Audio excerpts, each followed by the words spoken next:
Bonjour à tous et bienvenue dans cette nouvelle vidéo de développement Laravel.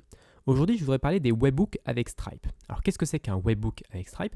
Un webhook, c'est une URL qu'on fournit à Stripe et dès qu'un événement se passe chez Stripe, donc par exemple un client a été mis à jour, un paiement a été fait, un paiement a été annulé, et Stripe va contacter cette URL en lui envoyant les informations. Donc ça, c'est très pratique dans notre cas parce que lorsque je mets en place un abonnement avec Stripe, automatiquement, tous les mois, Stripe va prélever sur la carte de la personne le montant de son abonnement.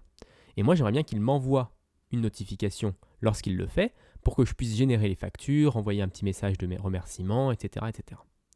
Donc comment faire ça? On va utiliser le système de webhook. Donc dans notre dashboard, test webhook, on voit qu'on peut ajouter ici un endpoint, donc ajouter une URL qui va être contactée par Stripe. Donc on a ici l'URL qui va être appelée, donc par exemple formation-laravel.fr/stripe, par exemple. Ensuite, on a la version du webhook, donc on peut utiliser la dernière version, c'est très bien. Et ensuite, on peut choisir quels sont les événements qui vont nous être envoyés. Donc on peut soit choisir de nous envoyer tous les événements, soit choisir spécifiquement qu'on veut, par exemple, juste les paiements succès, les succès de paiement. Donc moi, je vais choisir tous les événements et on peut créer un endpoint avec ce bouton. Le problème, c'est que pour tester si notre webhook fonctionne, si on réagit bien, etc., si je mets formation-laravel.fr/stripe, ça ne va pas fonctionner parce que Stripe, il va envoyer un message à formation-laravel.stripe, mais ça n'existe pas ça, parce que je n'ai pas encore mis en ligne mon site, je suis encore en développement. Donc, il faudrait qu'ici, j'ai une adresse locale. Le problème, c'est que je ne peux pas lui mettre localhost 2.8000, parce que pour Stripe, ça n'existe pas. Il va falloir que je lui mette une adresse qui est publiquement accessible depuis Internet. Alors, comment on met une adresse qui est publiquement accessible depuis Internet? Sur votre box, généralement, c'est accessible sur toutes les box dans tous les opérateurs. Moi, je suis ici chez Bouygues, j'ai une bbox. Sur ma bbox, je peux créer une règle de redirection. Donc, je vais rediriger le port 8080 de ma box, donc l'IP externe de ma box. Le port 8080, je vais le rediriger vers mon IP interne, donc celui de mon ordinateur, sur le port 8080. Donc maintenant, je peux juste lancer mon serveur web pour tester ça. Et je ne vais pas faire juste PHP artisan serve, je vais également lui spécifier le port avec le --port. Je vais mettre --port 8080 pour spécifier qu'il faut qu'il écoute sur ce port-là. Et il faut également que je spécifie le host pour pas qu'il n'écoute sur 127.0.0.1, mais qu'il écoute plutôt sur mon adresse locale, donc 192.168.1.90. Donc 192.168.1.90.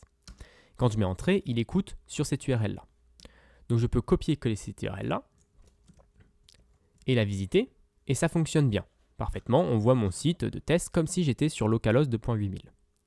Mais grâce à cette redirection supplémentaire, je peux également utiliser mon IP externe. Alors pour avoir votre IP externe, vous pouvez aller sur par exemple monip.fr. Donc là, j'ai mon adresse IP externe. Et je peux aller sur cet IP-là, 2.8080. Et vous voyez, ça fonctionne également. Sauf que là, à ce niveau-là, je suis passé par Internet. Je suis passé par Internet, je suis rentré dans ma box. Ma box a vu que c'était sur le port 8080, du coup elle a redirigé vers le 192.168.1.90, 2.8080 qui est ici. Donc ça permet du coup à Stripe de nous contacter parce que cette adresse-là, c'est une adresse publique. Donc je peux aller retourner ici et au lieu de mettre localhost 2.8000/stripe, je vais mettre http ://87.91.2.243.214.2.8080. Donc mon adresse publique, ça c'est l'adresse de ma box qui est publique, qui peut changer, ça dépend si vous avez une adresse fixe ou pas, mais selon les opérateurs, ça peut changer. Mais de toute façon, c'est juste pour tester, voilà, comme ça, juste cet après-midi, pour tester un petit peu les choses. Donc, il n'y a pas forcément besoin d'avoir un truc très fixe et très stable. Et puis, je vais mettre /stripe à la fin, parce que j'ai envie que ce soit sur la route /stripe. Je ne vais pas la mettre sur la page d'accueil, je vais mettre une route spécifique. Donc, je peux ajouter ici mon endpoint, avec add endpoint. Et ensuite, je vais pouvoir lancer des tests. Donc je peux faire un send test webhook avec par exemple un charge succeed, parce que c'est ce qui va arriver le plus souvent et qui nous intéresse le plus. Je peux faire un send test webhook et on va me dire il y a une erreur 404. Ce qui est normal parce que ma page n'existe pas encore, le /stripe n'existe pas. Ensuite, je peux revenir ici du coup sur mon formation-laravel dans route web.php. Je peux faire un route /post sur /stripe et ici je vais mettre une fonction anonyme pour le moment juste pour tester où je vais faire un logger de Stripe m'a bien contacté. Stripe contact, on va mettre juste. Et on va return, tout est bon. Alors il faut savoir que Stripe, lui, s'attend juste à qu'on ait un retour d'un code de retour 200. Donc il ne faut pas qu'on fasse une redirection, il ne faut pas qu'on fasse une 404, il ne faut pas qu'on fasse une exception avec une code d'erreur 500. Juste une réponse 200 suffit bien. Et c'est ce que fait par défaut Laravel quand on retourne une chaîne de caractères. Donc là, tout est bon. On va avoir un log normalement dans storage logs laravel.log. Donc je vais juste supprimer tout ce qu'il y a dans ce fichier-là pour qu'on puisse voir ce message. Et ensuite, on va revenir ici et on va retester le webhook. Je vais enlever ça. Send test webhook.